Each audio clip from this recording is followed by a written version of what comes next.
Details చూస్తే శ్రీకాకుళం జిల్లా RIMS ఆసుపత్రిలో పెరిగిన బెడ్లకు అనుగుణంగా వైద్యులు సిబ్బంది వైద్య పరికరాలు అందుబాటులో లేకపోవడంతో పేద మధ్యతరగతి ప్రజలు ఇబ్బందులు పడుతున్నారని సిపిఎం నేతలు ఆరోపించారు. రిమ్స్ ను సూపర్ స్పెషాలిటీ ఆసుపత్రిగా అభివృద్ధి చేస్తామన్న హామీని ప్రభుత్వం అమలు చేయాలని, ఖాళీ పోస్టులు భర్తీ చేసి అవసరమైన వైద్య పరికరాలు వెంటనే సమకూర్చాలని డిమాండ్ చేశారు. సమస్యలు పరిష్కరించకపోతే ప్రజల మద్దతుతో ఉద్యమాలు చేపడతామని హెచ్చరించారు.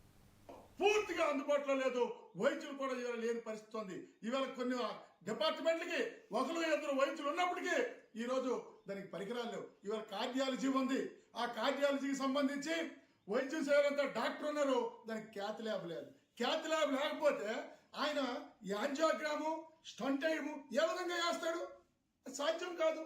న్యూరాలజీ డాక్టర్ ఉన్నారు, దానికి థియేటర్ లేదు, వైద్య పరికరాలు లేవు, వైద్యం ఎట్లా చేస్తారు? అంతేకాదు ఈరోజు ఇందులోనే చూడండి, సూపర్ స్పెషాలిటీ నర్స్ పెట్టినారు, వైద్యం అందే పరిస్థితి లేదు. ఈవేళ అక్కడికి వెళ్ళిన తర్వాత అడ్మిషన్ ఇస్తారు, డాక్టర్ ఎప్పుడో వస్తారు. ఎందుకంటే పోస్టులు భర్తీ చేయరండి. ఈ ప్రభుత్వం ప్రజా వైద్యం పట్టదా? ప్రజా సమస్యలు పట్టవా?